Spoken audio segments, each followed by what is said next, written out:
En un día de lluvia, una niña entra sola en una lujosa tienda del barrio de Salamanca, en Madrid, y llama la atención.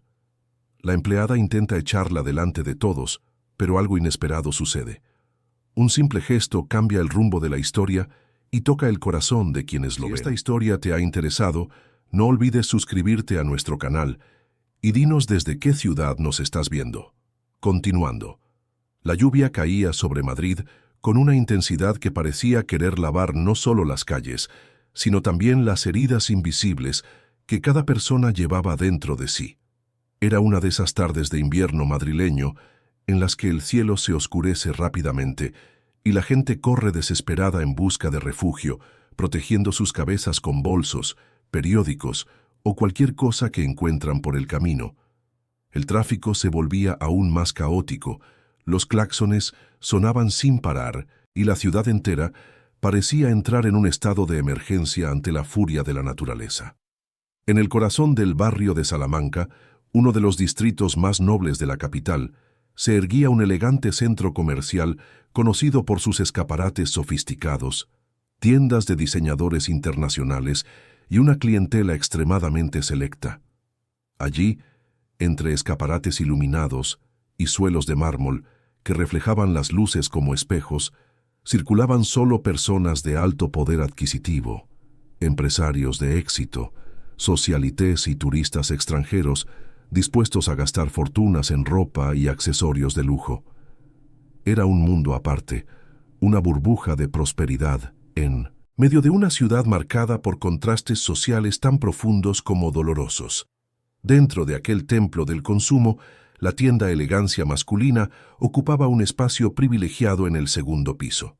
Especializada en ropa masculina de altísima calidad, la boutique exhibía trajes italianos hechos a medida, camisas de seda francesa, corbatas de marcas centenarias y zapatos que costaban más de lo que muchas personas ganaban en un año entero de trabajo.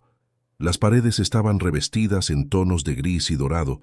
Los espejos, estratégicamente posicionados, multiplicaban la sensación de amplitud y sofisticación, y un perfume sutil de madera noble impregnaba el aire acondicionado que mantenía la temperatura siempre agradable.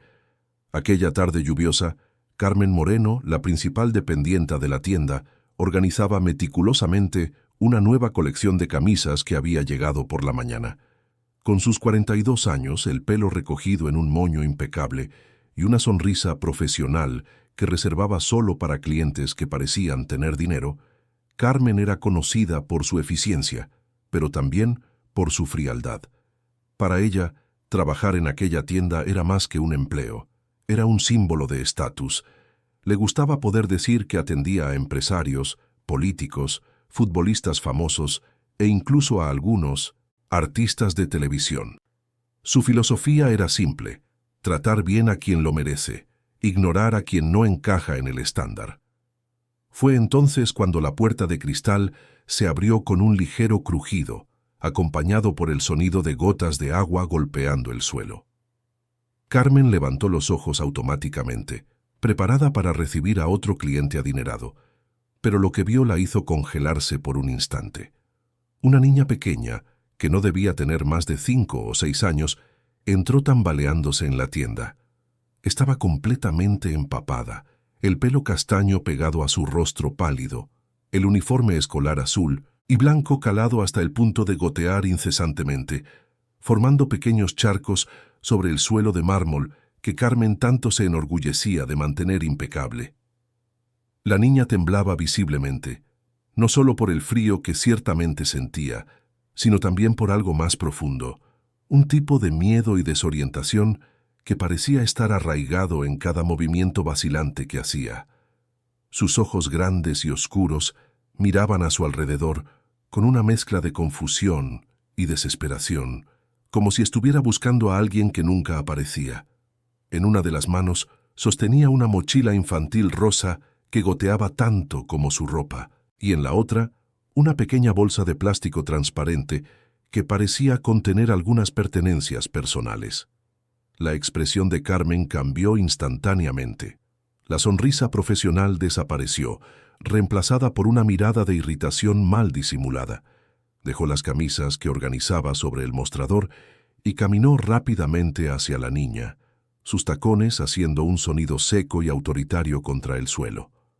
Otros clientes que estaban en la tienda comenzaron a mirar en dirección a la escena, algunos con curiosidad, otros con evidente incomodidad.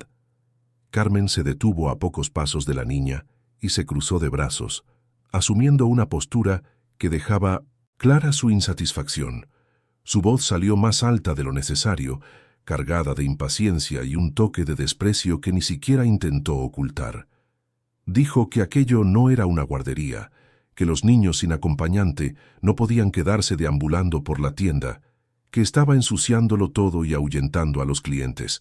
Preguntó dónde estaban sus padres, por qué estaba sola, y exigió que saliera inmediatamente antes de que llamara a la seguridad del centro comercial. La niña no respondió. Simplemente continuó parada allí, temblando con los ojos ahora llenándose de lágrimas que se mezclaban con las gotas de lluvia que aún escurrían de su pelo. Apretó aún más la bolsa de plástico contra su pecho, como si ese fuera el único pedazo de seguridad que le quedaba en el mundo.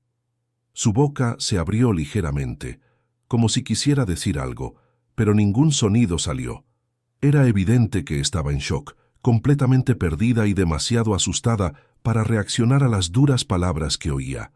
Carmen dio un paso más adelante, extendiendo la mano como si fuera a agarrar el brazo de la niña y conducirla fuera a la fuerza. Fue en ese exacto momento que una voz masculina resonó en el ambiente, proveniente de uno de los rincones más discretos de la tienda. La voz era tranquila, pero había en ella una firmeza inquebrantable, el tipo de autoridad que no necesita gritar para ser obedecida. Quien hablaba era Roberto Caballero, un hombre de 53 años que en ese momento examinaba un traje azul marino colgado en uno de los maniquíes.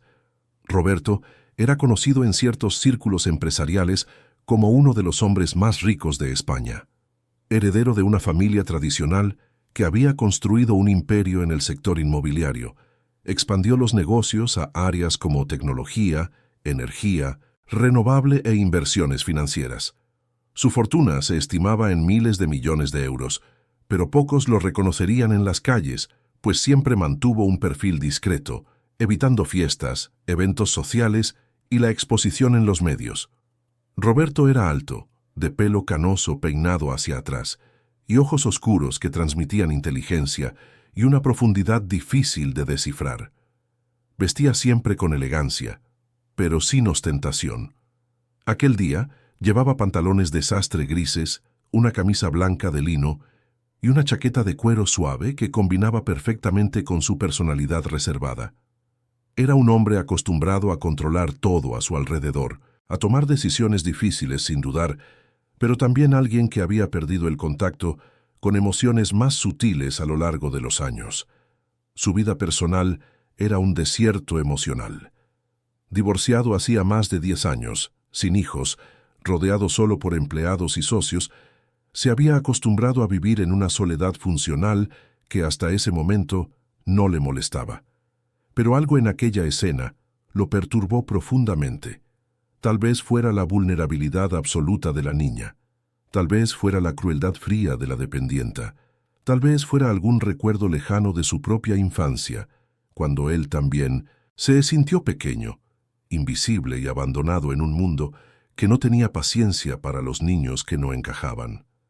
El hecho es que Roberto dejó el traje que examinaba y caminó lentamente hasta donde estaban Carmen y la niña. Su presencia cambió toda la atmósfera de la tienda. Carmen, al darse cuenta de quién era él, palideció instantáneamente. Sabía muy bien quién era Roberto Caballero. Todos en la tienda lo sabían. Era uno de los clientes más importantes, alguien que gastaba decenas de miles de euros en una sola visita. Un hombre cuya simple presencia allí garantizaba prestigio al establecimiento. Tragó saliva, retrocedió un paso e intentó justificar su actitud, diciendo que solo estaba tratando de mantener el orden y la limpieza de la tienda, que no podía permitir que niños sin acompañante se quedaran por allí, que estaba segura de que él entendería la situación. Roberto la ignoró por completo. Sus ojos estaban fijos en la niña, que ahora lo miraba con una mezcla de miedo y una pizca de esperanza, como si algún instinto infantil le dijera que aquel hombre tal vez podría ayudarla. Se agachó lentamente quedando a la altura de sus ojos y preguntó con voz suave cuál era su nombre. La niña dudó, pero después de unos segundos murmuró con una voz casi inaudible que se llamaba Julia. Roberto preguntó qué había pasado, por qué estaba allí sola, si estaba perdida. Julia comenzó a hablar de forma entrecortada, entre sollozos que intentaba controlar sin mucho éxito. Contó que estudiaba en un colegio público no muy lejos de allí, que cuando la lluvia empezó, salió corriendo porque tenía miedo de los rayos y los truenos. Dijo que intentó seguir a un grupo de personas que corría hacia el centro comercial, pensando que encontraría refugio y luego podría volver a casa. Pero cuando entró en el centro comercial, se sintió confundida con tantos pasillos, tantas tiendas, tanta gente. Anduvo sin rumbo por un tiempo hasta que vio el escaparate de aquella tienda y entró porque tenía mucho frío y mucho miedo. Roberto escuchó todo con atención, pero se dio cuenta de que había algo más, algo que Julia no estaba diciendo. Le preguntó por sus padres, dónde estaban, si quería que los llamara. Fue entonces cuando el rostro de la niña se cerró por completo. Apretó la bolsa de plástico con aún más fuerza y dijo con una voz cargada de una tristeza mucho mayor de la que una niña de su edad debería llevar, que no quería volver a casa. Cuando Roberto preguntó por qué, ella solo negó con la cabeza y repitió que no podía volver, que algo malo había pasado antes de que saliera corriendo. En ese momento el gerente de la tienda, Antonio Farías, un hombre de 40 y pocos años, con un bigote fino y una postura siempre preocupada por agradar a los clientes importantes, se acercó a la escena. Había sido llamado por otra empleada que se dio cuenta de la confusión que se estaba formando. Antonio evaluó rápidamente la situación: el suelo mojado, la niña empapada, las miradas curiosas de los otros clientes, la tensión evidente en el aire. Su primera reacción fue intentar minimizar el problema. Con una sonrisa nerviosa, sugirió discretamente a Roberto que tal vez sería mejor llamar a la seguridad del centro comercial para que se ocupara de la situación, que tenían protocolos para casos como aquel, que no era responsabilidad de la tienda cuidar de niños perdidos. Roberto se levantó lentamente y se giró hacia Antonio. Su mirada era fría como el hielo. Dijo con una voz baja pero que cortaba como una cuchilla, que la niña no saldría de allí hasta que él estuviera seguro de que estaba a salvo. Dijo que si el gerente tenía algún problema con eso, podía llamar inmediatamente al dueño del centro comercial, que casualmente era un viejo amigo suyo, y explicarle por qué estaba expulsando a una niña asustada y mojada a la lluvia. Antonio se quedó sin palabras. Sabía que no tenía elección. Balbuceó una disculpa, dijo que por supuesto que Roberto podía hacer lo que considerara mejor, y ordenó a Carmen que trajera toallas limpias, una manta si había, y un vaso de agua tibia. Mientras Carmen corría a cumplir las órdenes, otros clientes en la tienda comenzaron a comentar entre sí. Una señora elegante de unos 60 años, que elegía corbatas para su marido, se acercó y dijo que había visto a una niña corriendo por la acera más temprano esa mañana, cerca del Paseo de la Castellana. Dijo que casi fue atropellada por un coche porque cruzó la calle sin mirar, pero que en la confusión de la lluvia y el tráfico no pudo ver hacia dónde había ido la niña. Un señor jubilado, que también estaba en la tienda, añadió que vivía en un barrio más humilde en la zona sur y que días atrás había oído discusiones muy fuertes provenientes de una casa pequeña cerca de la suya. No estaba seguro, pero pensó que podría haber alguna conexión, porque la descripción de la niña que vio en esa casa coincidía con la de Julia. Roberto absorbió toda esa información con la mente analítica de quien estaba acostumbrado a resolver problemas complejos. Le quedó claro que aquella no era una simple situación de una niña que se había perdido por accidente. Había algo muy malo sucediendo en la vida de Julia, algo que ella no podía o no quería explicar completamente. Le pidió a Antonio que le facilitara una sala reservada, uno de los probadores más grandes que la tienda usaba para clientes especiales. donde pudiera hablar con la niña con más privacidad y calma. Cuando la puerta del probador se cerró, creando una barrera entre ellos y el movimiento de la tienda, Roberto se sentó en un sillón de cuero e invitó a Julia a sentarse también. Ella estaba ahora envuelta en una toalla grande y mullida, todavía temblando un poco, pero ya no goteaba. Roberto esperó pacientemente hasta que se calmara un poco más, y entonces, con una delicadeza que ni él sabía que aún poseía, le preguntó de nuevo sobre su familia. Julia comenzó a hablar despacio, como si cada palabra le costara un esfuerzo inmenso. Contó que vivía con su madre, Concepción, a la que todos llamaban Concha, en una casa pequeña en Vallecas, en la zona sur de Madrid. Dijo que su padre se había ido cuando ella era muy pequeña, que no lo recordaba bien. La madre trabajaba como limpiadora por horas, limpiando casas de gente rica en barrios como aquel donde estaban ahora. Julia contó que en los últimos días su madre no estaba bien. Tenía dolores de cabeza muy fuertes, vomitaba con frecuencia, apenas podía levantarse de la cama. Aún así, seguía intentando trabajar porque necesitaban el dinero para pagar el alquiler y comprar comida. Aquella mañana, dijo Julia, su madre se había puesto aún peor. Estaba tumbada en el sofá, muy pálida, gimiendo de dolor. Julia intentó ayudar, le dio agua, intentó hacerle una infusión como había visto a su madre hacer otras veces, pero nada parecía funcionar. Tuvo mucho miedo. Pensó en pedir ayuda a los vecinos, pero su madre siempre le decía que no molestara a nadie, que tenían que arreglárselas solas. Entonces, Julia decidió ir al colegio, incluso sin haber avisado a su madre, porque pensó que allí la profesora podría ayudar. Pero cuando llegó al colegio le dio vergüenza contar lo que estaba pasando. Se quedó sentada en silencio durante la clase, sin poder prestar atención a nada, hasta que la lluvia empezó y entró en pánico. Salió corriendo del colegio sin avisar a nadie y se perdió en el camino. Roberto escuchó todo con una expresión que no revelaba el torbellino de emociones que se formaba dentro de él. Rabia, compasión, incredulidad. ¿Cómo era posible que una niña tan pequeña estuviera pasando por todo aquello sola? ¿Dónde estaban los adultos que debían protegerla? ¿Por qué el sistema le había fallado tan completamente? Sintió algo que no sentía desde hacía mucho tiempo, un sentido de responsabilidad que iba más allá de los negocios, los contratos, los beneficios.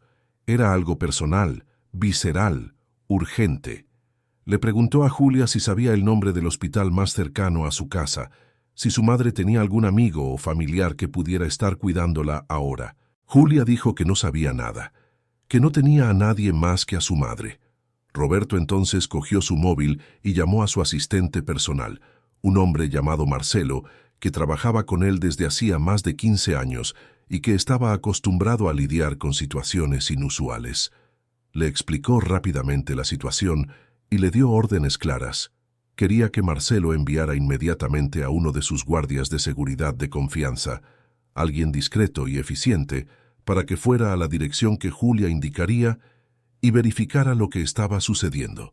Si su madre estaba en peligro, debía ser llevada inmediatamente a un hospital privado de primera línea, y todos los gastos serían pagados por él.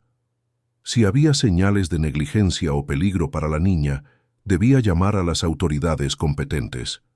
Mientras esperaba, Roberto intentó distraer a Julia hablando de cosas más ligeras. Le preguntó sobre el colegio, sobre lo que le gustaba hacer, si tenía juguetes favoritos. La niña respondió tímidamente, pero poco a poco fue abriéndose un poco.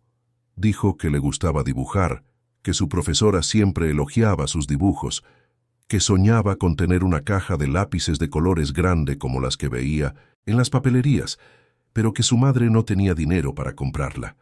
Contó que le gustaban los animales, especialmente los perros, pero que no podían tener uno porque el dueño de la casa no lo permitía, y también porque no tendrían cómo alimentarlo.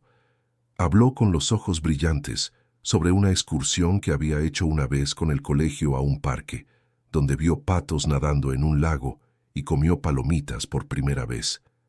Roberto escuchaba todo y sentía su corazón, durante tanto tiempo endurecido por las batallas corporativas y las desilusiones personales, comenzara a ablandarse.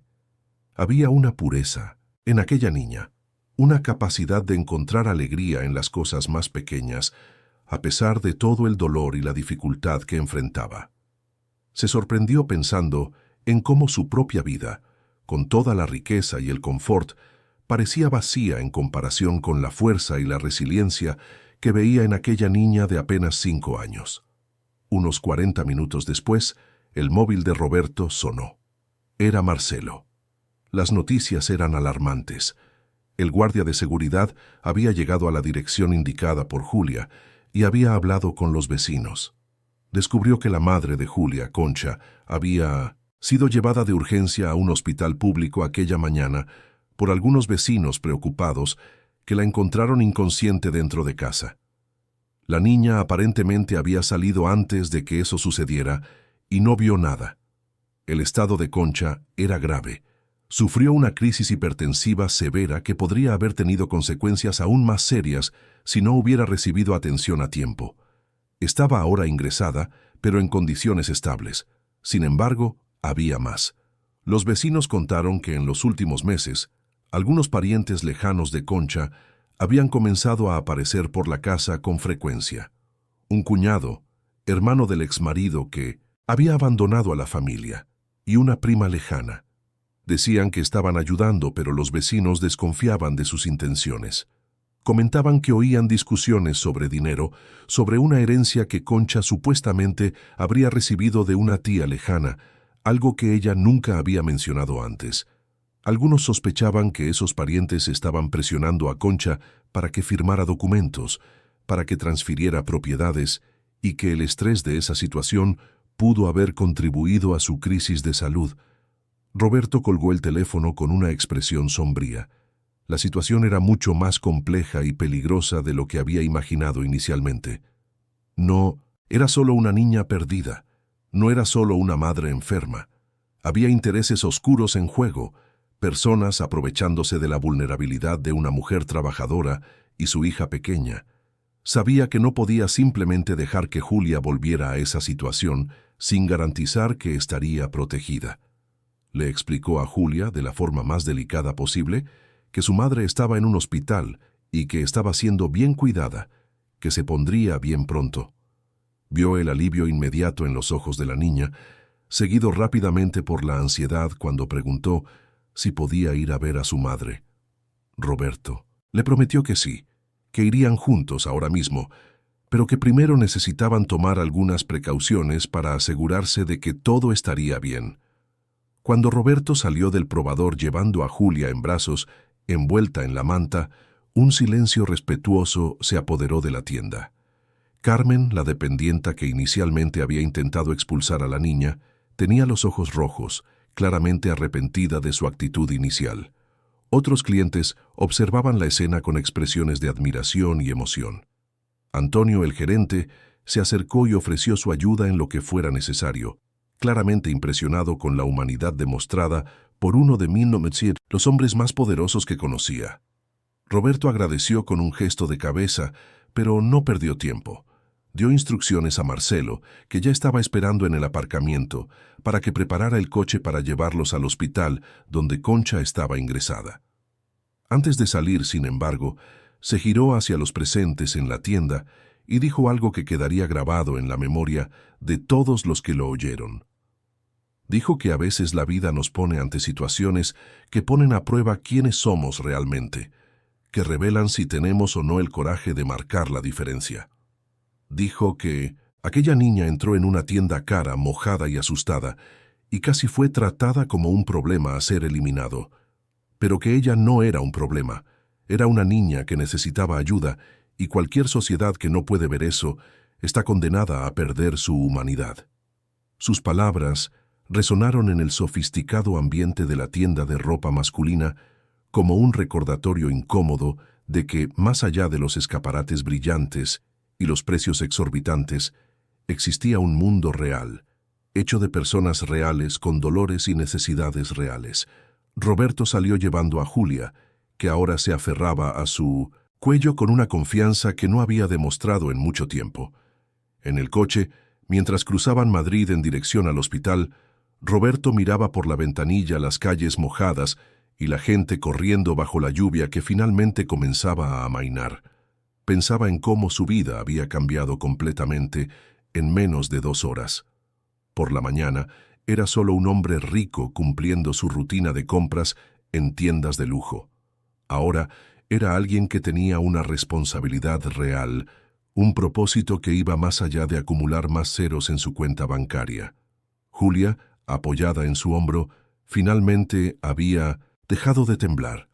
Miraba por la ventanilla con una expresión de alivio mezclada con preocupación, ansiosa por ver a su madre, pero también sintiéndose extrañamente segura en los brazos de aquel hombre que, unas horas atrás, era un completo desconocido. Había algo en él que la hacía sentir que, tal vez por primera vez en mucho tiempo, a alguien realmente le importaba lo que sucedería con ella y su madre. Mientras el coche avanzaba por el tráfico aún congestionado de la capital, ni Roberto ni Julia imaginaban que aquel era solo el comienzo de un viaje que transformaría no solo sus vidas, sino que también revelaría secretos enterrados, despertaría enemigos peligrosos y pondría a prueba los límites de lo que significa formar una familia cuando la sangre no es el único lazo que importa.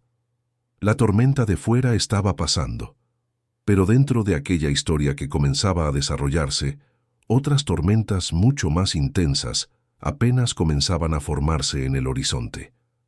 El hospital al que habían llevado a Concha estaba en la zona sur de Madrid, un centro público que atendía a miles de personas todos los días y que, a pesar de los dedicados esfuerzos de los profesionales, luchaba constantemente contra la falta de recursos, el hacinamiento y las limitaciones de un sistema de salud sobrecargado.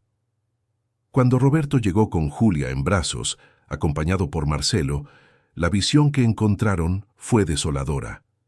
Pasillos llenos de camillas improvisadas, familias enteras acampadas en el suelo, esperando noticias de sus seres queridos, el olor característico a desinfectante mezclado con la angustia palpable que flotaba en el aire. Roberto sintió una opresión en el pecho al ver aquello. Había pasado décadas de su vida completamente aislado de esa realidad. Sus hospitales eran clínicas privadas con habitaciones que parecían suites de hotel, donde médicos de renombre atendían con cita previa y cada paciente recibía atención individualizada. Ver aquella multitud de personas desesperadas, muchas de ellas claramente en situaciones de urgencia, esperando horas solo para ser atendidas, fue un shock que le hizo cuestionar muchas de las certezas que tenía sobre el mundo en el que vivía. Julia se aferró aún más fuerte al cuello de él cuando vio todo aquel movimiento. Estaba asustada, confundida, y lo único que quería era encontrar a su madre. Roberto buscó la recepción y cuando finalmente consiguió hablar con una recepcionista visiblemente sobrecargada, explicó que estaba buscando a Concepción Santos, que había ingresado esa mañana. La recepcionista tecleó el nombre en el ordenador, comprobó algunas informaciones e informó que la paciente estaba en la tercera planta, en el ala de observación, cama 23. Subir a la tercera planta fue un viaje angustioso. El ascensor estaba averiado, así que tuvieron que usar las escaleras, pasando por gente sentada en los escalones, enfermeros corriendo de un lado para otro, y el eco de gemidos y llantos que venían de diferentes direcciones.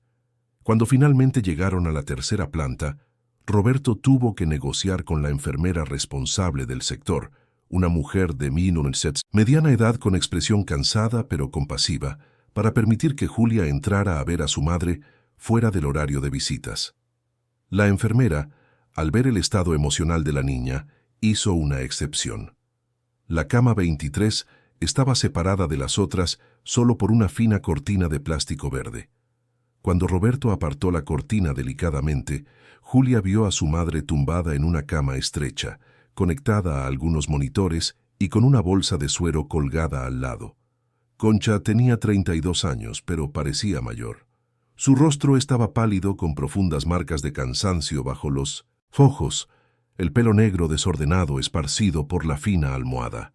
Aún así, cuando oyó la voz de su hija, sus ojos se abrieron inmediatamente y se llenaron de lágrimas.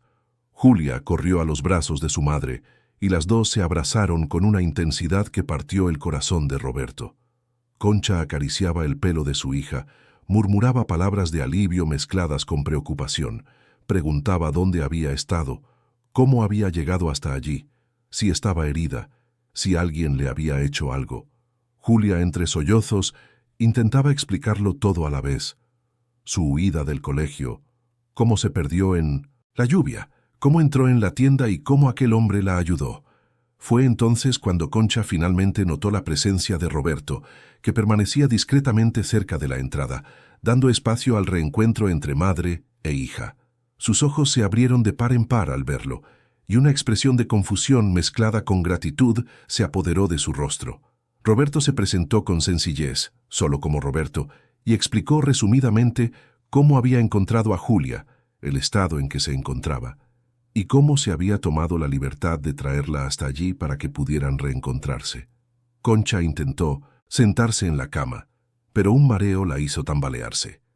Roberto se acercó rápidamente y la ayudó a apoyarse mejor contra las almohadas.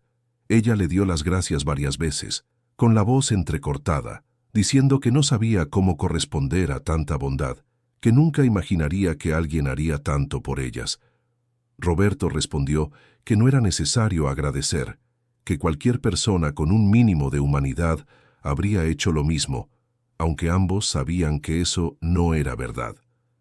La realidad era que pocas personas se habrían parado a ayudar a una niña perdida en una tienda de lujo, y mucho menos se habrían involucrado hasta el punto de llevarla a un hospital y garantizar su seguridad. Fue en ese momento que una voz masculina, áspera y cargada de una falsedad mal disimulada, cortó el ambiente. Al otro lado de la cortina, un hombre de aproximadamente 40 años, bajo y robusto, con un bigote grueso y ropa común pero limpia, apareció con una expresión de sorpresa forzada. Era Evaristo, cuñado de Concha, hermano del exmarido que había abandonado a la familia años atrás. Miró de Roberto a Julia y luego a Concha, con los ojos entrecerrados, claramente intentando entender qué estaba pasando allí. Evaristo preguntó quién era aquel hombre, qué estaba haciendo allí, por qué Julia estaba con él. Había una agresividad mal contenida en sus palabras, un tono de desconfianza que inmediatamente puso a Roberto en alerta. Concha, visiblemente incómoda, explicó rápidamente que Roberto había ayudado a Julia cuando se perdió, que él fue lo suficientemente amable como para traerla al hospital. Evaristo miró a Roberto de arriba abajo, evaluando su ropa cara, su porte elegante, y una expresión de desdén mezclada con envidia cruzó su rostro. Dijo, con un tono que intentaba sonar protector, pero que salía posesivo, que agradecía la ayuda, pero que ahora ya no era necesaria, que la familia se encargaría de todo a partir de ese momento, que no querían molestar a nadie más. Roberto percibió inmediatamente el intento de alejarlo, y algo en su instinto, una habilidad desarrollada a lo largo de décadas lidiando con personas sin escrúpulos en el mundo de los negocios, le dijo que aquel hombre no era de fiar. Había algo demasiado falso en sus palabras, algo calculado en sus movimientos. Antes de que Roberto pudiera responder, apareció otra figura. Era Nieves, una mujer de unos 35 años, delgada, con el pelo teñido de rubio y ropa que intentaba parecer elegante, pero fallaba en la ejecución. Era prima lejana de Concha, alguien que prácticamente había desaparecido de la vida de la familia hasta hacía unos meses, cuando reapareció repentinamente alegando querer reanudar los lazos familiares. Nieves tenía una sonrisa permanentemente pegada en el rostro, de esas sonrisas que no llegan a los ojos, y su voz era demasiado melosa para ser sincera. Ella también demostró sorpresa al ver a Roberto, y rápidamente se unió a Evaristo en el intento de despacharlo educadamente. Dijo que era muy amable de su parte haber ayudado a Julia, pero que ahora la familia estaba allí y asumiría todas las responsabilidades.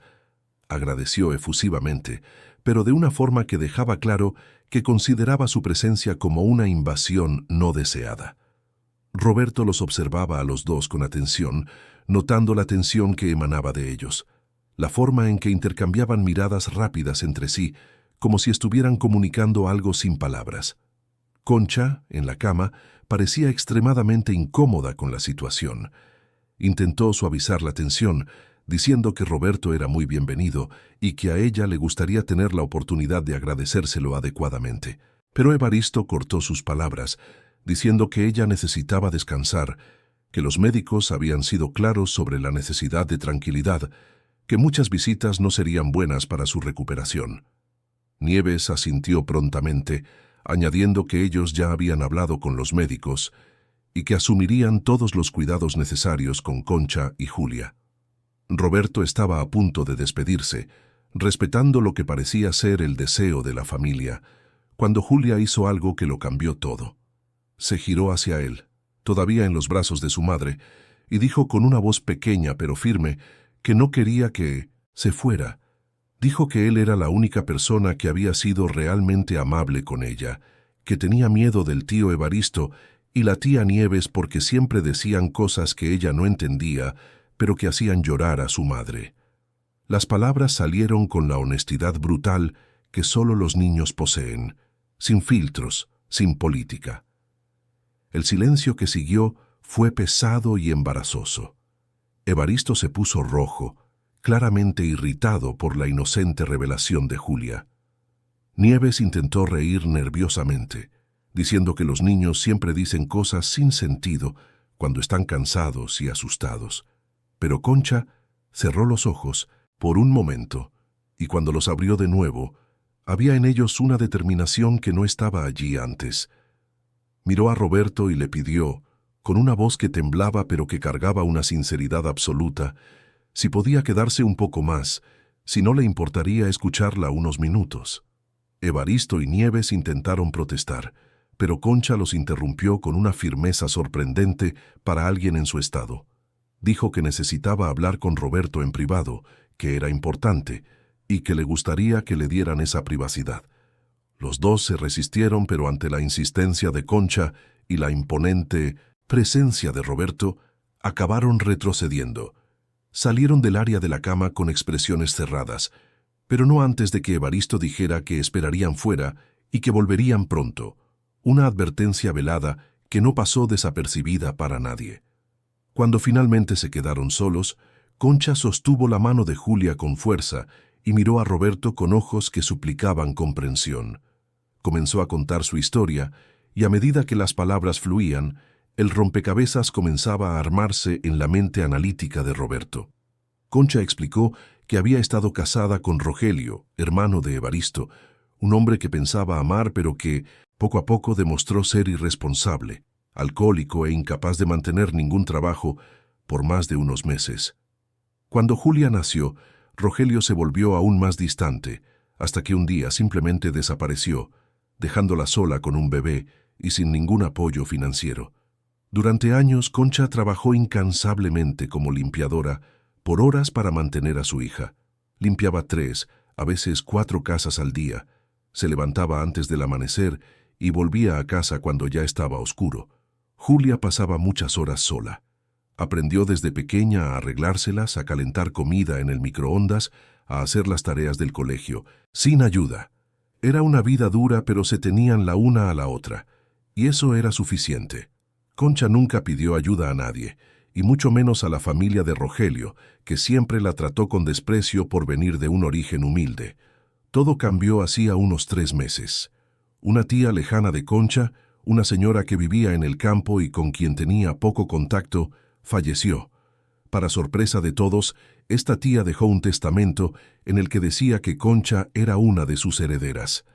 No era una fortuna, pero era una cantidad considerable para alguien en su situación. Una pequeña casa en el campo, algunos ahorros que sumaban aproximadamente 100.000 euros y un terreno que podía venderse. Era el tipo de herencia que podría cambiar completamente la vida de alguien como Concha, permitirle dejar de trabajar tanto, dar una mejor educación a Julia, tener algo de seguridad financiera por primera vez en su vida. Pero en cuanto la noticia de la herencia se extendió, Evaristo y Nieves, que habían ignorado completamente a Concha durante años, aparecieron de repente con sonrisas y abrazos.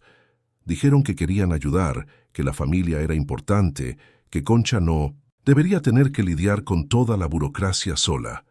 Al principio, Concha se alegró, pensando que finalmente tenía a alguien de la familia que se preocupaba. Pero pronto se dio cuenta de que sus intenciones eran otras. Comenzaron a presionarla constantemente para que vendiera todo rápidamente, para que firmara documentos que apenas tenía tiempo de leer, para que aceptara ofertas de compradores que ellos mismos traían y que eran claramente muy por debajo del valor real de las propiedades. Evaristo decía que ella no entendía de negocios, que podría perderlo todo si no actuaba rápido, que había impuestos altísimos que pagar. Nieves estaba de acuerdo con todo, siempre con esa sonrisa falsa, siempre sugiriendo que tal vez sería mejor si Concha les daba un poder notarial para facilitar las cosas. Concha, aunque sencilla, no era tonta. Desconfió de sus intenciones y comenzó a resistirse, diciendo que quería entenderlo todo mejor antes de tomar cualquier decisión. Fue entonces cuando la presión aumentó. Evaristo y Nieves comenzaron a aparecer en su casa casi todos los días, a veces juntos, a veces por separado. Traían papeles nuevos, hablaban de plazos urgentes que estaban a punto de expirar. Creaban una sensación de pánico constante. Concha comenzó a tener dolores de cabeza, insomnio, crisis de ansiedad. El estrés de lidiar con ellos mientras continuaba trabajando para pagar las facturas básicas la llevó al límite físico y emocional. La mañana de esa misma noche en que fue ingresada, Evaristo había aparecido con más documentos, insistiendo en que tenía que firmar inmediatamente o perdería la herencia por completo. Le gritó, la llamó ingrata, dijo que estaban intentando ayudar y que ella estaba siendo terca y estúpida. La discusión fue tan intensa que Concha tuvo una crisis, su presión arterial subió peligrosamente, comenzó a tener mareos severos y se desmayó poco después de que Evaristo saliera dando un portazo. Fueron los vecinos, alarmados por el ruido, quienes la encontraron en el suelo y llamaron a la ambulancia. Mientras Concha contaba todo esto, las lágrimas corrían por su rostro. Dijo que no sabía qué hacer, que tenía miedo de que Evaristo y Nieves consiguieran de alguna forma quitarle todo, que estaba preocupada por el futuro de Julia. Dijo que no tenía dinero para contratar a un abogado, que no tenía conocimientos suficientes para entender todos los documentos legales que le presentaban, que se sentía completamente sola y vulnerable. Roberto escuchó todo en silencio, pero su mente trabajaba a toda velocidad. Reconocía ese patrón de comportamiento porque ya había visto situaciones similares en el mundo de los negocios. Personas sin escrúpulos, aprovechándose de la vulnerabilidad de otros, usando presión psicológica, creando falsas sensaciones de urgencia, manipulando información para conseguir lo que querían. Era un tipo de violencia silenciosa pero devastadora, y sentía una rabia creciente al imaginar a aquellos dos depredadores acechando a una mujer trabajadora que solo quería proteger a su hija. Cuando Concha terminó de hablar, miró a Roberto con una mezcla de vergüenza y esperanza. Dijo que sabía que no tenía derecho a pedir nada, que él ya había hecho mucho más de lo que cualquier extraño haría, pero que no sabía a quién más recurrir. Roberto le tomó la mano, un gesto que se sorprendió a sí mismo por la intimidad que demostraba, y dijo algo que cambiaría el rumbo de todas sus vidas. Dijo que no estaba sola, que nadie merecía pasar por aquello, especialmente no una madre dedicada tratando de construir un futuro mejor para su hija.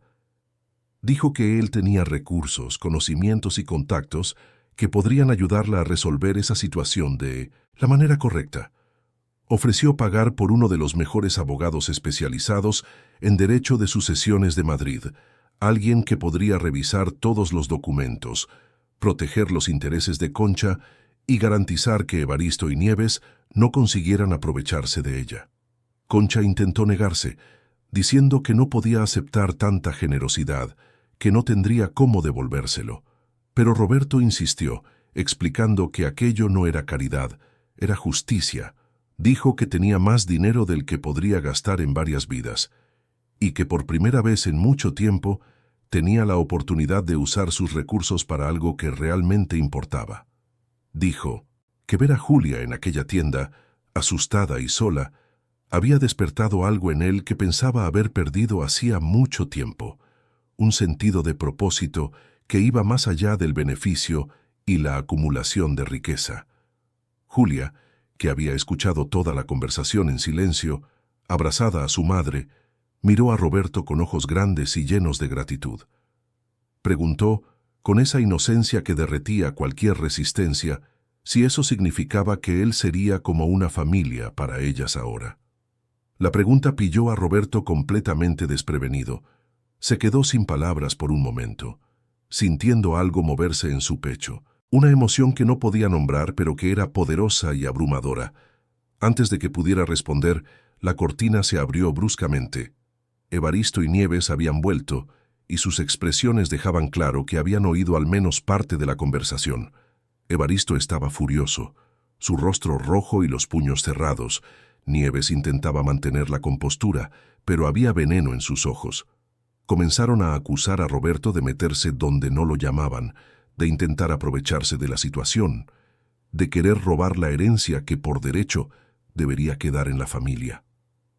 Roberto se levantó lentamente, alcanzando su altura completa, y los encaró con una mirada tan fría e intimidante que ellos retrocedieron instintivamente. Dijo, con una voz baja pero que cortaba como una cuchilla, que conocía muy bien el tipo de personas que eran. Dijo que había lidiado con parásitos como ellos toda su vida en el mundo corporativo, personas que se alimentaban de la debilidad de los otros, que usaban lazos familiares como excusa para la explotación. Dijo que si tenían algún interés genuino en el bienestar de Concha y Julia, deberían demostrarlo respetando sus decisiones y deteniendo inmediatamente la presión y las manipulaciones.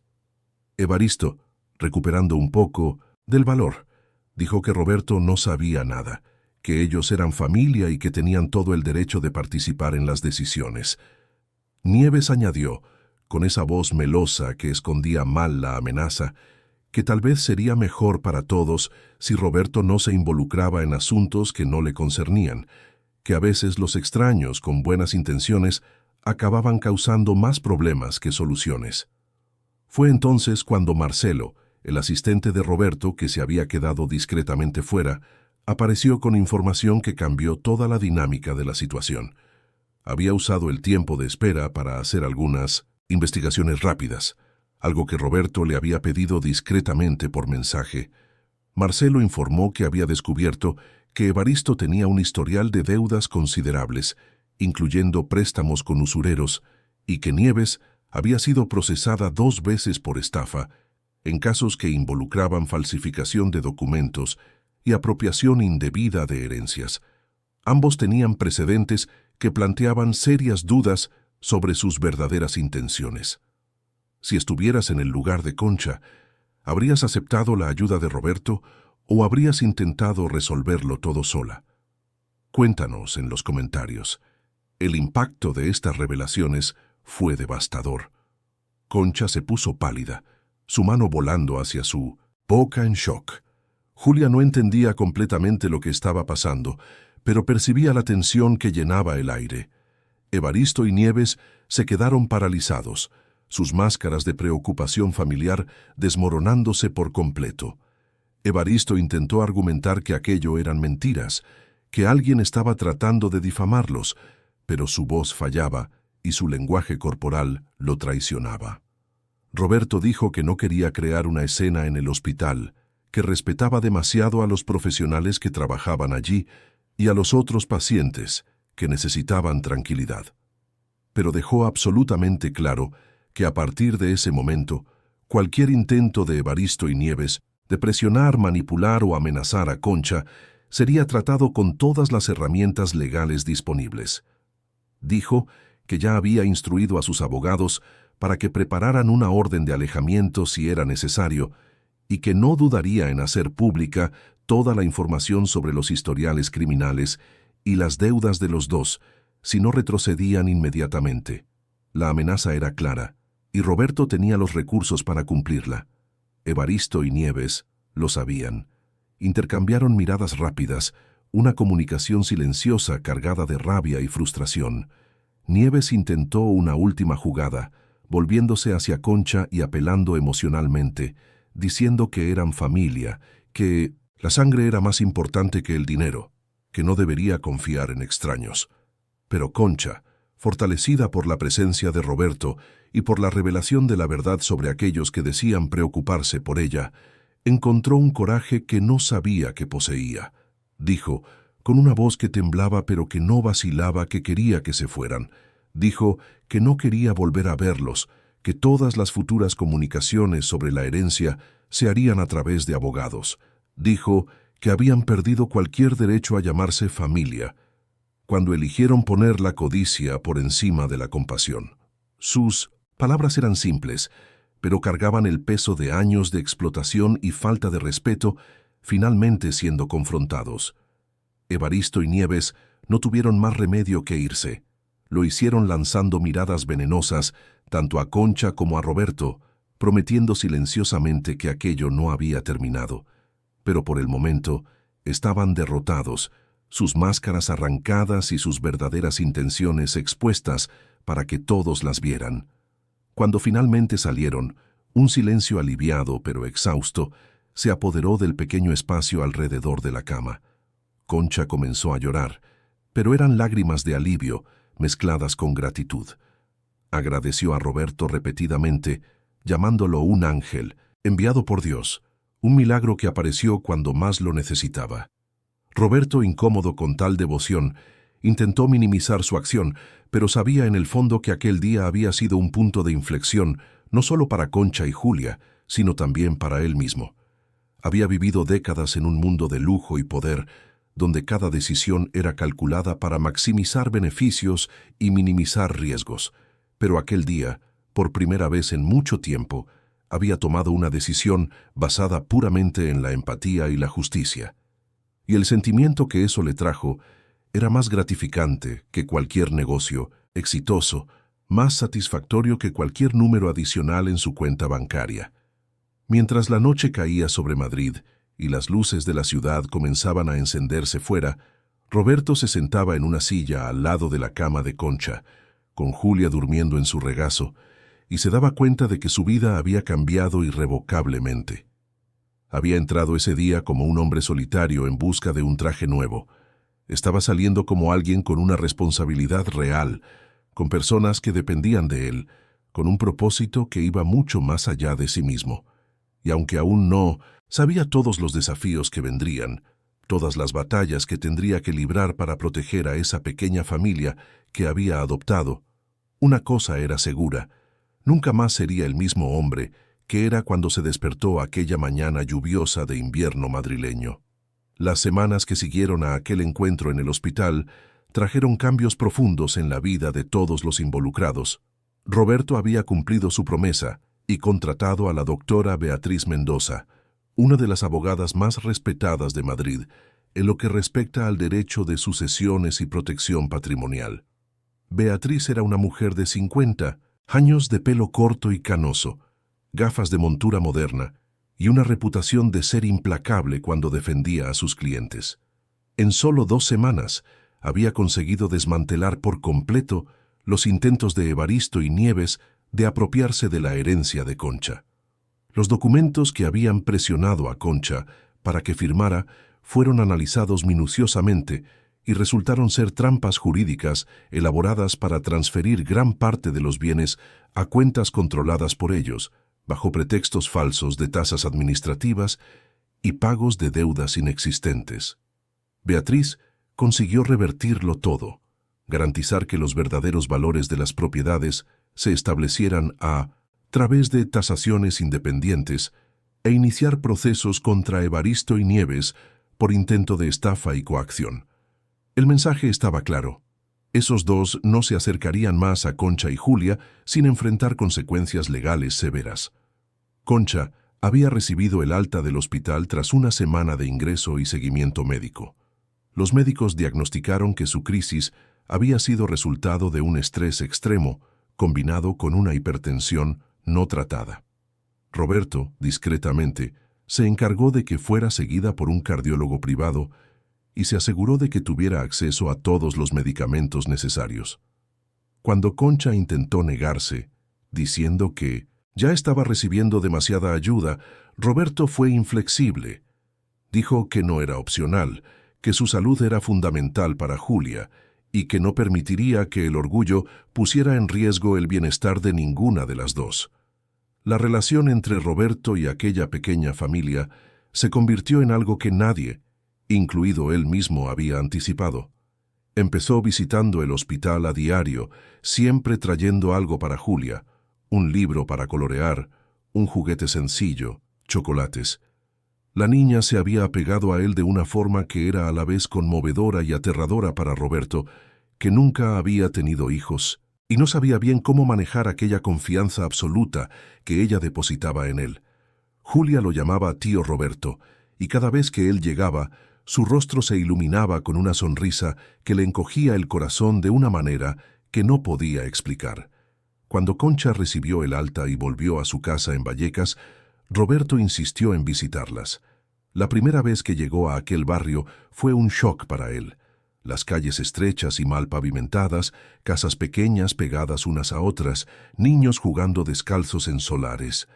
El ruido constante de música alta viniendo de diferentes direcciones, el olor a comida preparándose mezclado con el de alcantarillas que corrían a cielo abierto en algunos tramos. Era una España que sabía que existía, pero de la que se había mantenido cuidadosamente aislado durante toda su vida privilegiada. La casa de Concha era minúscula, 2 pequeñas estancias y un baño apretado.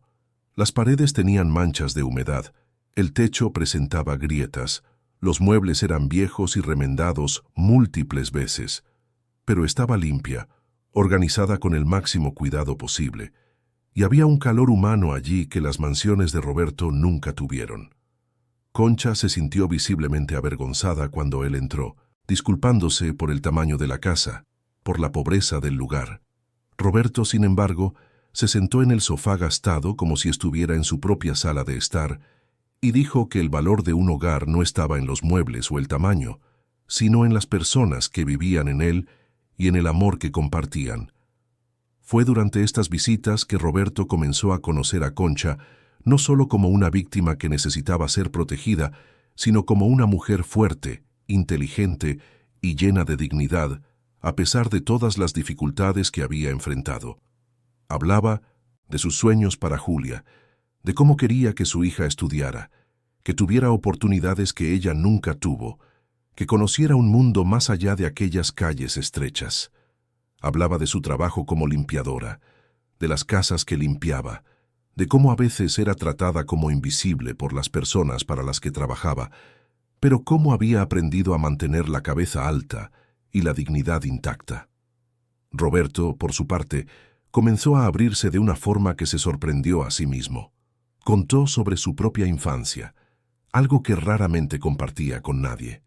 Dijo que aunque había nacido en una familia rica, su padre era un hombre frío y distante, obsesionado con los negocios y completamente ausente emocionalmente. Su madre, proveniente de una familia tradicional pero arruinada, se había casado por conveniencia y pasaba los días en fiestas y eventos sociales, buscando validación en círculos de alta sociedad. Roberto creció rodeado de lujo pero hambriento de afecto, criado por empleadas que cambiaban constantemente, enviado a internados caros, donde aprendió desde pequeño a construir muros emocionales para protegerse. Contó que su matrimonio, muchos años atrás, había sido igualmente vacío. Se casó con Patricia, una mujer de la misma clase, social, guapa y educada, pero que veía en él solo el apellido y la cuenta bancaria. Vivieron juntos durante 8 años como extraños educados, compartiendo la misma dirección. Cuando ella pidió el divorcio para casarse con un empresario aún más rico, Roberto firmó los papeles sin dudar, sintiendo solo alivio. Desde entonces, se dedicó exclusivamente a los negocios, construyendo un imperio, pero viviendo en una soledad que apenas admitía para sí mismo. Concha escuchó todo con atención, y cuando él terminó, dijo algo que quedó grabado en la mente de Roberto. Dijo que a veces las personas más ricas del mundo eran las más pobres donde realmente importaba, en el corazón y en el alma. Dijo que ella podía no tener dinero, pero tenía a Julia, tenía vecinos que se ayudaban mutuamente, tenía una vida dura pero real, con sentimientos verdaderos y conexiones genuinas. Sus palabras no tenían juicio, solo una sabiduría simple que venía de quien había experimentado los dos lados de la moneda de la dignidad humana. Fue en este contexto de creciente proximidad que surgieron los primeros rumores y problemas. En la empresa de Roberto Caballero Holdings, sus socios y ejecutivos comenzaron a notar cambios en su comportamiento. Estaba menos presente en las reuniones, frecuentemente saliendo más temprano de la oficina, cancelando compromisos importantes para pasar tiempo con Concha y Julia. Su asistente Marcelo intentaba gestionar la situación de la mejor manera posible, pero las preguntas eran inevitables. Ricardo Serrano, vicepresidente del holding y uno de los principales socios, un hombre de 45 años, conocido por su ambición voraz y falta de escrúpulos, comenzó a hacer preguntas. Le preguntó a Marcelo qué estaba pasando con Roberto, por qué parecía tan distraído, si había algún problema de salud que debieran saber. Marcelo, leal a Roberto, mantuvo la información vaga, diciendo solo que el jefe estaba lidiando con asuntos personales importantes. Pero Ricardo no era fácil de engañar y comenzó a investigar por su cuenta. Fue a través de un detective privado que Ricardo descubrió la implicación de Roberto con Concha y Julia. Al principio se quedó confuso, luego intrigado, y finalmente vio una oportunidad. Ricardo había pasado años intentando aumentar su participación en la empresa, pero Roberto siempre mantuvo un control férreo sobre todas las decisiones importantes. Si conseguía de alguna forma desestabilizar a Roberto, tal vez usando esta situación inusual para cuestionarlo ante el consejo, podría finalmente conseguir más poder. Ricardo comenzó discretamente a sembrar dudas entre los otros ejecutivos y consejeros. Comentaba en reuniones sobre cómo Roberto parecía no tener la cabeza en su sitio, cómo decisiones importantes se estaban posponiendo, cómo aquello podría afectar negativamente a los negocios.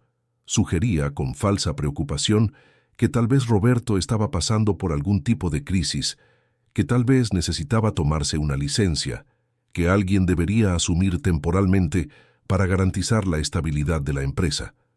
Las semillas de la discordia fueron plantadas, pero Roberto, absorto en su nuevo propósito, inicialmente no se dio cuenta de la conspiración que se formaba a su alrededor. Estaba centrado en garantizar que Concha y Julia estuvieran seguras, que la herencia fuera debidamente protegida, que Evaristo y Nieves no pudieran causar más problemas. Estaba descubriendo una felicidad que nunca había experimentado, una sensación de ser necesario, de marcar una diferencia real en la vida de personas que se preocupaban por él no por su dinero, sino por quién era. Julia se había convertido en el punto más brillante de su vida. La llevaba a paseos que ella nunca había imaginado posibles, el zoológico, donde quedó extasiada al ver los animales que solo conocía de los libros, el acuario donde pasó horas pegada a los cristales observando los peces de colores, una librería donde le dijo que podía elegir cuantos libros quisiera, y ella eligió solo 3 porque pensaba que estaba pidiendo demasiado. Cada momento con ella era una revelación sobre la pureza de la alegría infantil, sobre cómo las cosas más simples podían generar los sentimientos más intensos.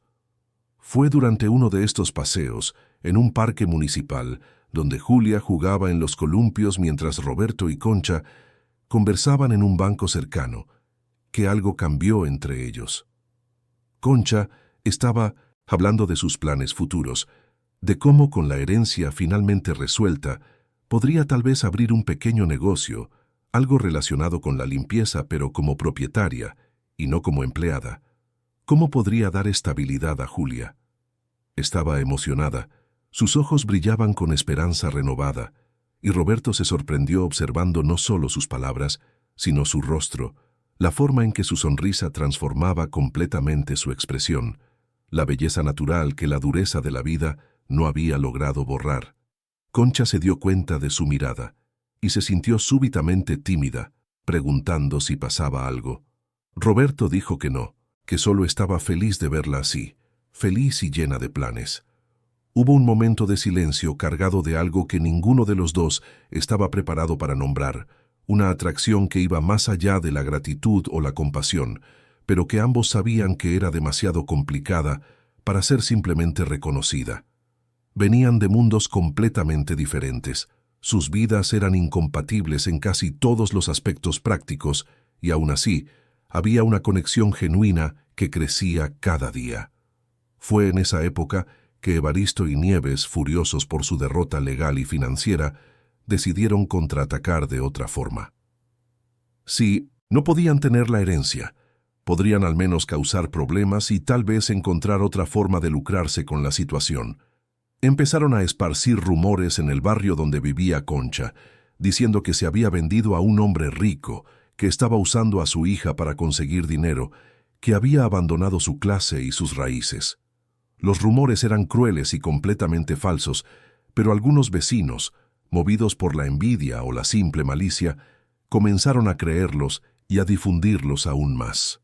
Concha comenzó a notar miradas extrañas cuando salía de casa, cuchicheos que cesaban cuando ella se acercaba. Una vecina con la que siempre tuvo buena relación llegó a confrontarla directamente, preguntándole si era verdad que se había buscado un hombre rico para que la mantuviera.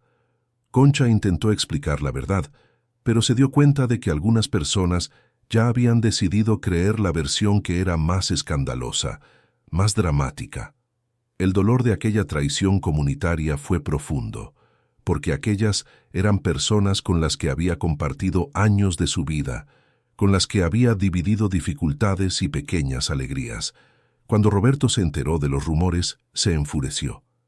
Quería enfrentarse a Evaristo y Nieves legalmente, demandarlos por difamación, hacer que pagaran por cada mentira que esparcieron. Pero Concha lo detuvo, diciendo que eso solo empeoraría las cosas, que daría más combustible a los rumores. Dijo que la verdad eventualmente saldría a la luz, que las personas que realmente importaban conocían su carácter. Pero Roberto podía ver el dolor en sus ojos, la forma en que aquellas mentiras la afectaban profundamente.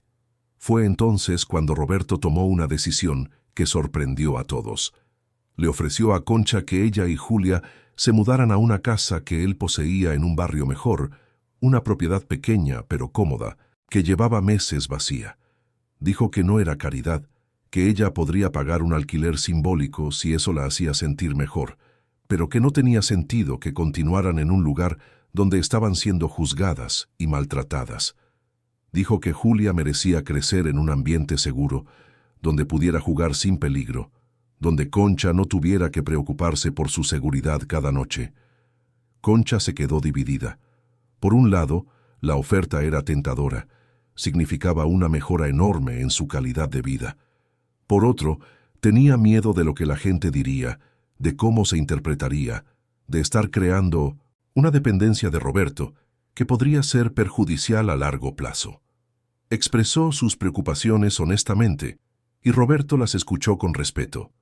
Dijo que entendía sus miedos, pero que había aprendido algo en las últimas semanas, que la vida era muy corta para vivirla, preocupándose excesivamente por el juicio de personas que no conocían la verdad, que el bienestar de Julia debía ser la prioridad absoluta, y que él estaba ofreciendo ayuda genuina de alguien que se preocupaba, no como un poderoso ayudando a una necesitada, sino como amigos ayudándose unos a otros.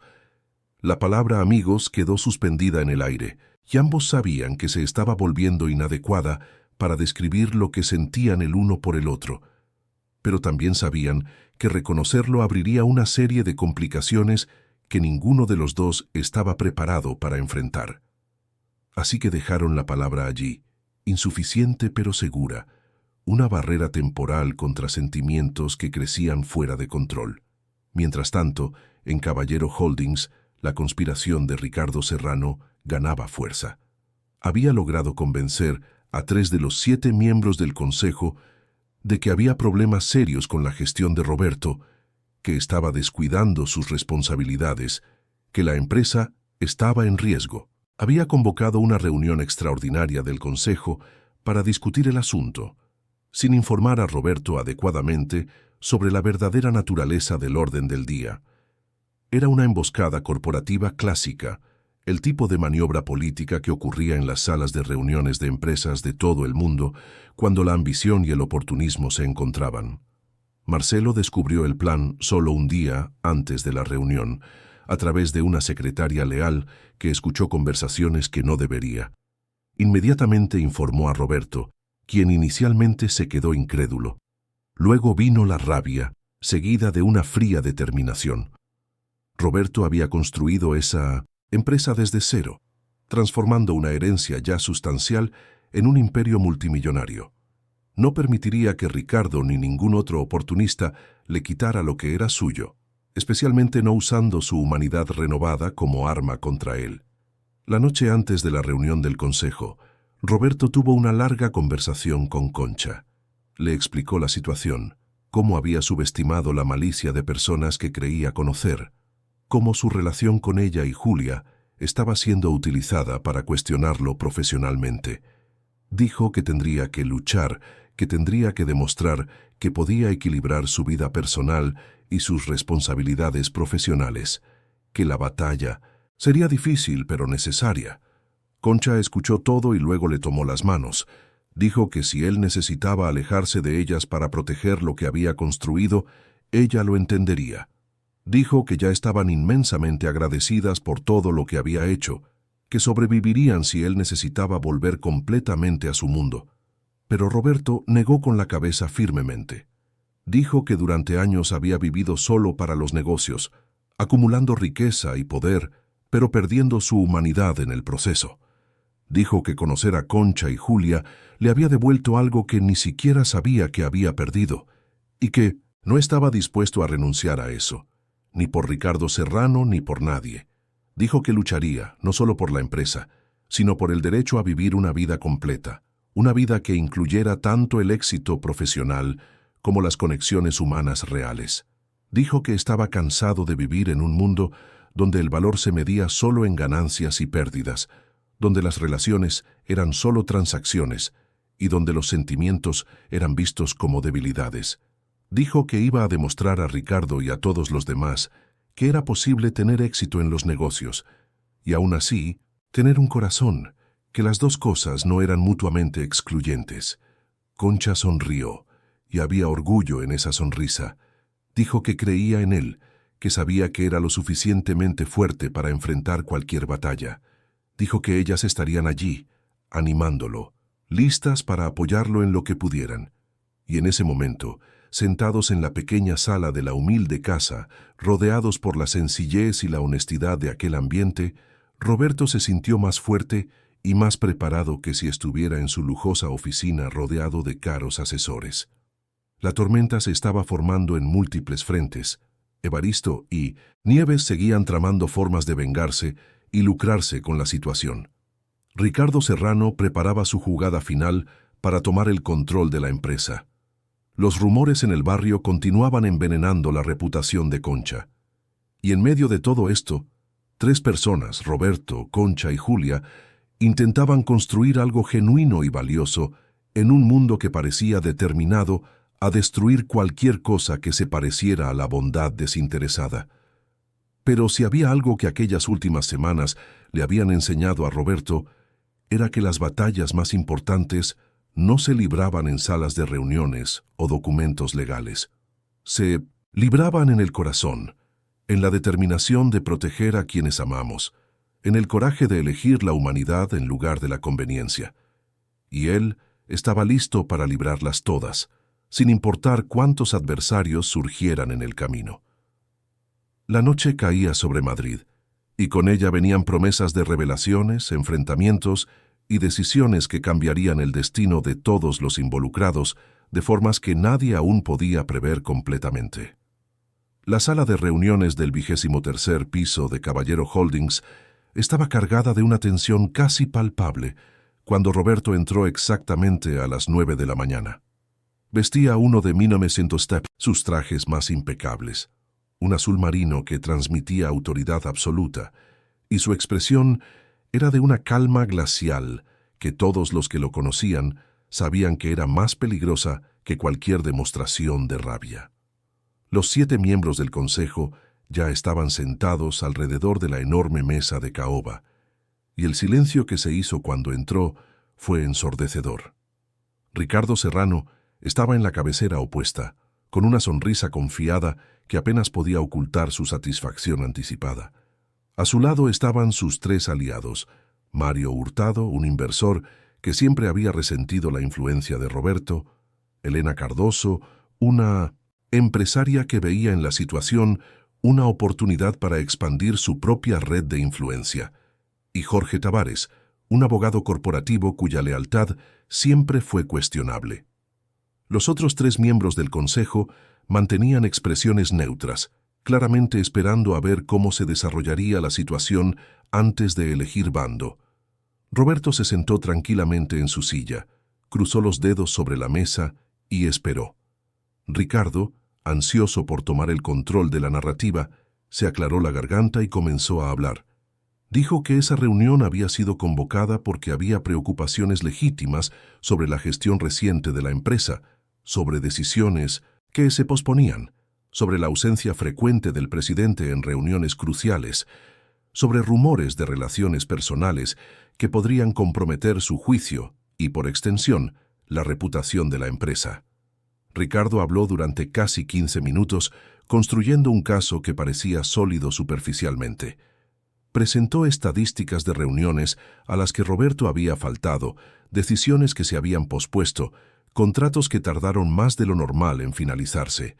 Insinuó, sin decirlo directamente, que Roberto estaba teniendo algún tipo de crisis personal que lo hacía inadecuado para seguir liderando la empresa. Sugirió que tal vez era hora de una reestructuración administrativa, de 1990, un liderazgo compartido, de dar más poder al consejo para tomar decisiones importantes. Cuando Ricardo finalmente terminó su discurso, miró a Roberto con un aire de falsa preocupación y le preguntó si tenía algo que decir en su defensa. Fue entonces cuando Roberto sonrió, y esa sonrisa hizo que Ricardo perdiera un poco de su confianza. Roberto dijo que sí, que tenía muchas cosas que decir, y que esperaba que todos estuvieran cómodos porque la reunión sería larga. Comenzó agradeciendo a Ricardo por ser tan transparente en sus ambiciones. Dijo que apreciaba cuando los adversarios mostraban sus cartas abiertamente, porque facilitaba el trabajo de desmontarlos. Luego, metódicamente, Roberto comenzó a desmantelar cada argumento que Ricardo había presentado. Las reuniones a las que había faltado no eran cruciales, eran encuentros administrativos de rutina para los que Marcelo estaba perfectamente capacitado para representarlo. Las decisiones que se pospusieron fueron deliberadas porque había identificado fallos en los planes originales que podrían haber costado millones a la empresa. Los contratos que se demoraron fueron revisados con precisión porque descubrió cláusulas problemáticas que otros habían pasado por alto. Pero entonces Roberto fue más allá. Reveló que había pasado la última noche revisando minuciosamente no solo su propio historial reciente, sino también el de Ricardo y sus aliados. Presentó documentos que mostraban que Ricardo había aprobado inversiones cuestionables en empresas que tenían conexiones directas con sus intereses personales, violando claras políticas de conflicto de intereses. Mostró que Mario Hurtado había intentado ocultar pérdidas significativas en inversiones fallidas que había hecho en contra del consejo de Roberto. Reveló que Elena Cardoso había utilizado información confidencial de la empresa para beneficiar a sus propios negocios, y expuso que Jorge Tavares había recibido honorarios de consultoría de empresas que eran competidoras directas de Caballero Holdings. La sala quedó en 1980 completo silencio mientras Roberto presentaba prueba tras prueba. Ricardo estaba pálido. Los otros 3 miembros del consejo que se habían aliado con él parecían querer desaparecer bajo la mesa. Los 3 miembros neutrales miraban todo con expresiones de shock y creciente indignación. Roberto dejó claro que tenía todo documentado, que podría iniciar procesos legales contra todos ellos, que podría hacer pública toda esa información y destruir sus reputaciones por completo. Pero entonces dijo algo que cambió completamente el tono de la reunión. Dijo que no estaba interesado en la venganza, que no quería destruir carreras ni vidas. pero que tampoco permitiría que lo cuestionaran sin consecuencias. Dijo que cada uno de ellos tenía hasta el final de esa semana para renunciar a sus cargos en la empresa de forma discreta, manteniendo sus reputaciones intactas o enfrentar la exposición pública y procesos legales devastadores. La elección era suya.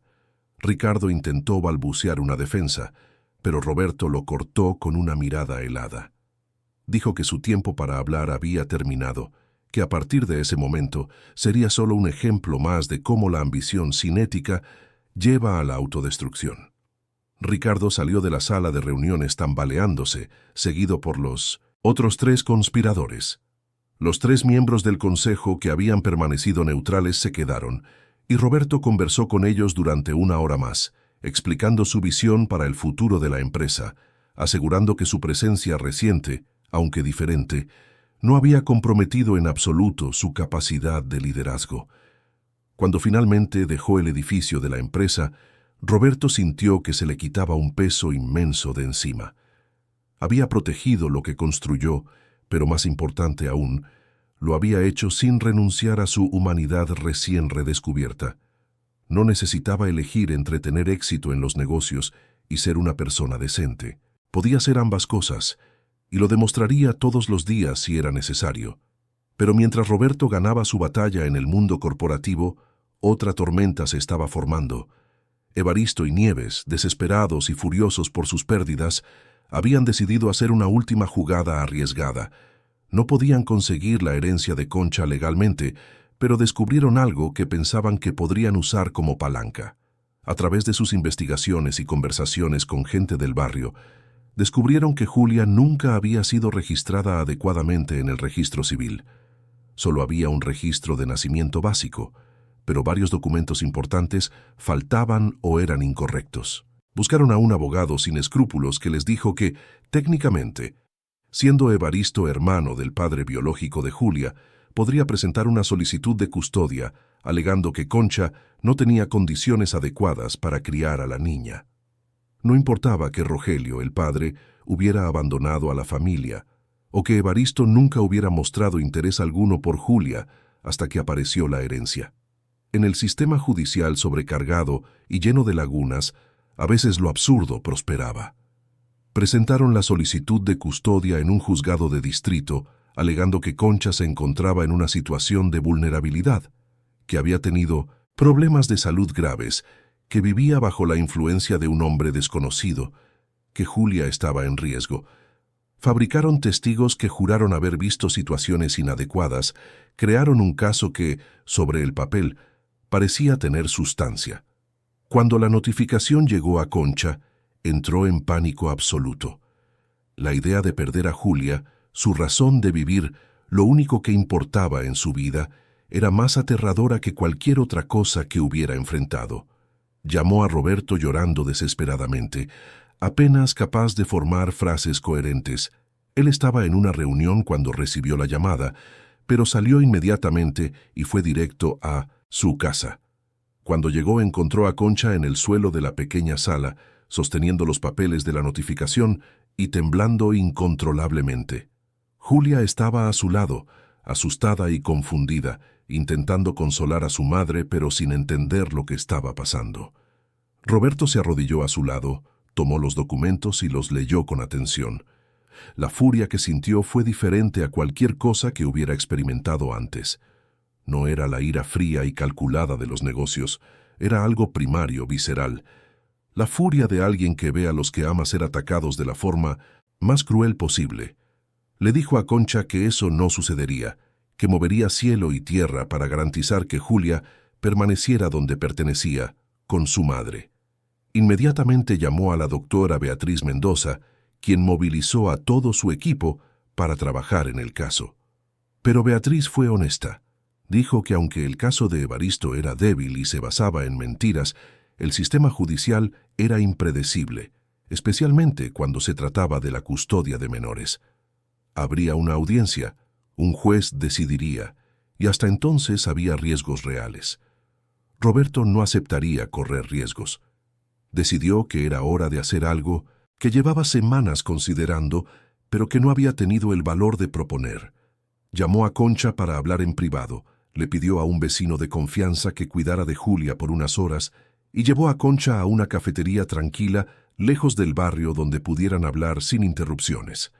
Sentados uno frente al otro, Roberto tomó las manos de Concha y dijo que tenía una propuesta que hacer, pero que necesitaba que ella lo escuchara todo antes de responder.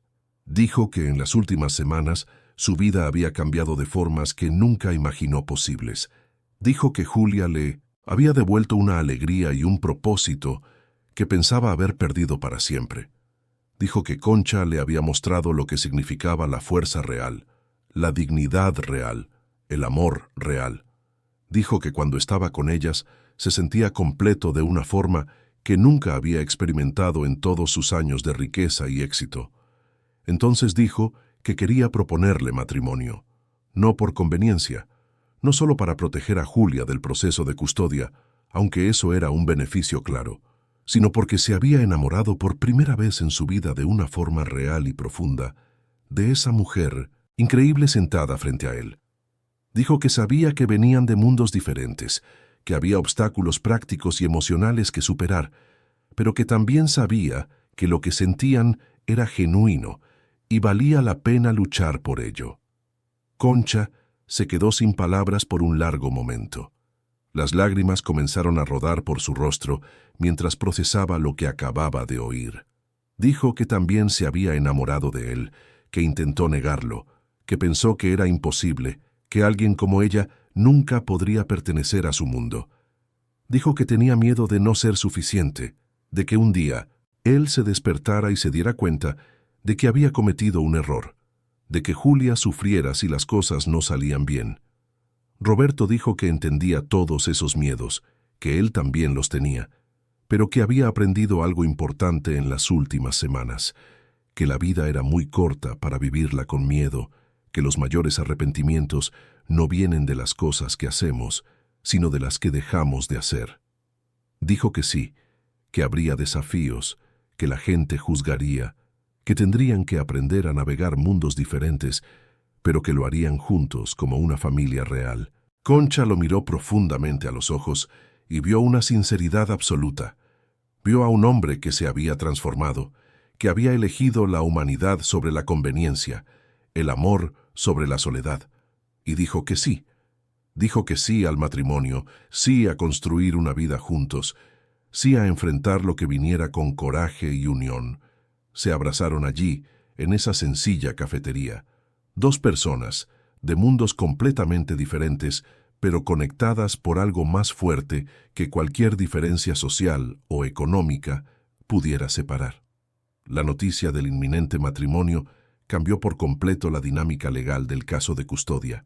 Beatriz Mendoza informó inmediatamente al juez responsable que Concha estaba a punto de casarse con Roberto Caballero, uno de los empresarios más respetados de España, que la familia tendría una estabilidad financiera completa, que todas las preocupaciones planteadas por Evaristo y Nieves quedarían completamente invalidadas.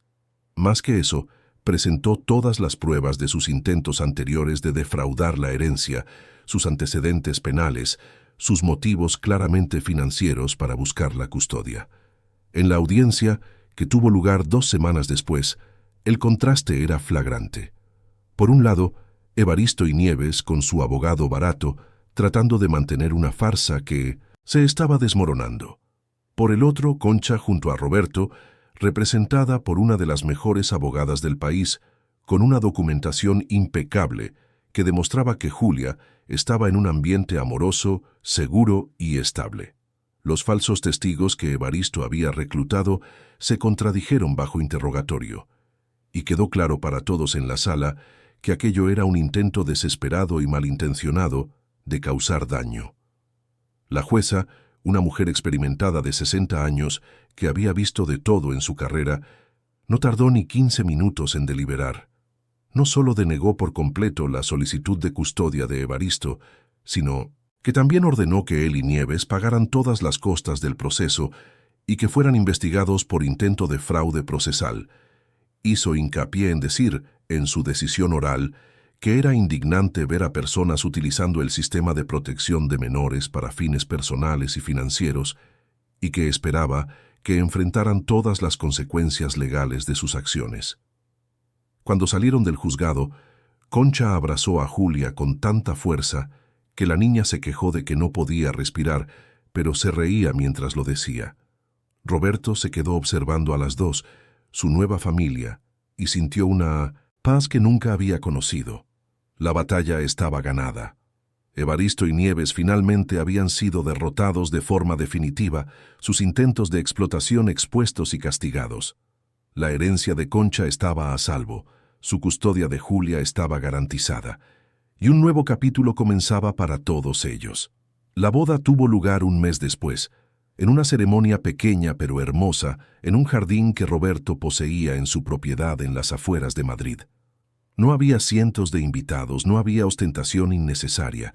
Solo estaban presentes las personas que realmente importaban, Marcelo y algunos empleados leales de Roberto que se habían convertido en amigos a lo largo de los años, algunos vecinos de Concha que habían estado a su lado durante los rumores, la doctora Beatriz Mendoza, que se convirtió más que en una abogada en una verdadera amiga, y principalmente Julia, con un vestido blanco que Roberto había mandado a hacer especialmente para ella, llevando las alianzas con una sonrisa que iluminaba todo el jardín.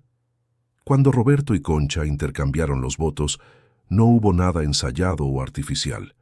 Eran palabras que venían directamente del corazón, promesas de compañerismo, respeto, amor y el compromiso de enfrentar juntos lo que la vida trajera.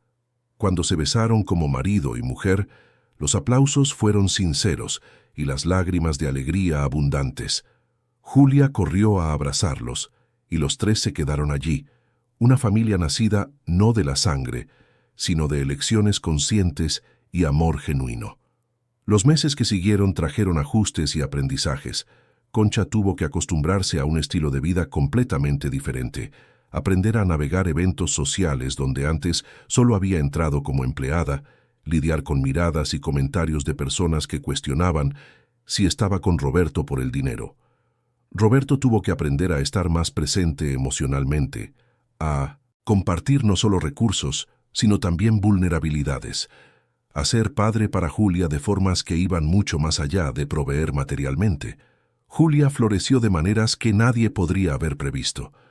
Matriculada en un excelente colegio privado, resultó ser brillante académicamente, pero nunca perdió la empatía y la bondad que la habían caracterizado desde siempre. Se convirtió en defensora de otros niños en el colegio que venían de orígenes más humildes, usando su propia historia para crear puentes entre diferentes mundos sociales. Llamaba a Roberto papá, no porque alguien se lo dijera, sino porque así lo sentía, y cada vez que él oía esa palabra, sentía que su corazón se expandía un poco más. Roberto transformó su enfoque de los negocios. Siguió teniendo éxito, pero pasó a usar su riqueza e influencia de formas más significativas. Creó un programa de becas para hijos de trabajadoras del hogar, invirtió en cooperativas de mujeres trabajadoras en la zona sur, financió clínicas de salud en barrios desfavorecidos. Finalmente, entendió que el éxito real no se mide solo en ceros en la cuenta bancaria, sino en el impacto positivo que dejas en el mundo. Concha también encontró su propósito. Con la herencia finalmente resuelta y la seguridad financiera garantizada, decidió usar su experiencia para ayudar a otras mujeres. Creó una organización que ofrecía capacitación profesional a trabajadoras del hogar, ayudándolas a entender sus derechos, a negociar mejores salarios e incluso a emprender si querían. Se convirtió en una voz respetada en la comunidad, alguien que había superado dificultades inconmensurables y usaba su historia para inspirar y empoderar a otras. En cuanto a Evaristo y Nieves, enfrentaron las consecuencias de sus acciones. Fueron procesados no solo por Concha, sino también por otras personas que descubrieron haber sido víctimas de sus esquemas anteriores. Evaristo acabó cumpliendo condena por fraude, y Nieves perdió su licencia para ejercer varias actividades comerciales. Pero más que los castigos legales, perdieron algo mucho más valioso: la oportunidad de formar parte de la vida de una familia increíble, la oportunidad de presenciar la transformación y el crecimiento de Julia. el privilegio de estar cerca de personas que valoraban el amor y la integridad por encima de la codicia. 5 años después de aquel día lluvioso en que una niña pequeña entró tambaleándose en una tienda de ropa cara, Roberto estaba sentado en un parque observando a Julia, ahora con 10 años, jugar con otros niños. A su lado estaba Concha, su mano entrelazada con la de él, y entre ellos había un carrito de bebé donde dormía Mateo, el hijo que tuvieron juntos, un puente vivo entre los mundos que se unieron a través de ellos. Roberto pensaba en lo vacía que había sido su vida antes de aquel encuentro, en cómo había confundido el éxito con la felicidad, la riqueza con el propósito. Pensaba en cómo una simple decisión de ayudar a una niña asustada lo había transformado absolutamente todo. Él no había salvado a Julia aquel día lluvioso. Fue ella quien lo salvó a él, devolviéndole su humanidad, mostrándole que el mayor lujo del mundo no era el dinero o el poder, sino el amor, la familia y las conexiones genuinas. Concha apretó su mano y sonrió, esa sonrisa que todavía hacía que su corazón se acelerara. Dijo que era feliz, realmente profundamente feliz, de una forma que nunca imaginó posible.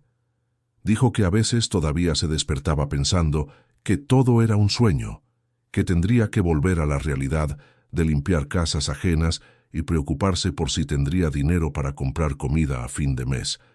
Pero entonces miraba a su alrededor, veía a Julia floreciendo, veía a Mateo creciendo, veía a Roberto a su lado, y se daba cuenta de que esa era su vida real, que merecían esa felicidad tanto como cualquier persona. Roberto le besó la frente y dijo que habían construido algo raro y precioso, una familia basada en la elección, el amor y el respeto mutuo. Dijo que habría desafíos futuros, que la vida nunca era perfecta, pero que lo enfrentarían todo juntos, como siempre habían hecho. Y mientras observaba a Julia correr por el parque, escuchando su risa alegre resonar en el aire, supo con absoluta certeza que aquel día lluvioso, cuando decidió ayudar a una niña perdida, en lugar de simplemente ignorarla como la mayoría haría, había sido el día más importante de toda su vida. Porque a veces, en medio de tormentas y dificultades, encontramos no solo refugio, sino también nuestro verdadero hogar. Y a veces, las familias más fuertes no son aquellas en las que nacemos, sino aquellas que elegimos construir con amor, coraje y la disposición de ver más allá de las diferencias superficiales para encontrar la humanidad compartida que nos une a todos. Queridos oyentes, esperamos que la historia de Roberto, Concha y Julia haya tocado vuestro corazón. Si os habéis emocionado con este viaje de transformación, coraje y amor verdadero, haced clic en el botón de me gusta, suscribíos al canal y contadnos en los comentarios qué es lo que más os ha marcado de esta historia. Todos los días traemos historias intensas como esta, que revelan el lado más profundo del alma humana, que nos recuerdan la importancia de elegir la compasión en lugar de la indiferencia. Os esperamos en el próximo episodio con más historias que celebran el poder del amor y la dignidad humana.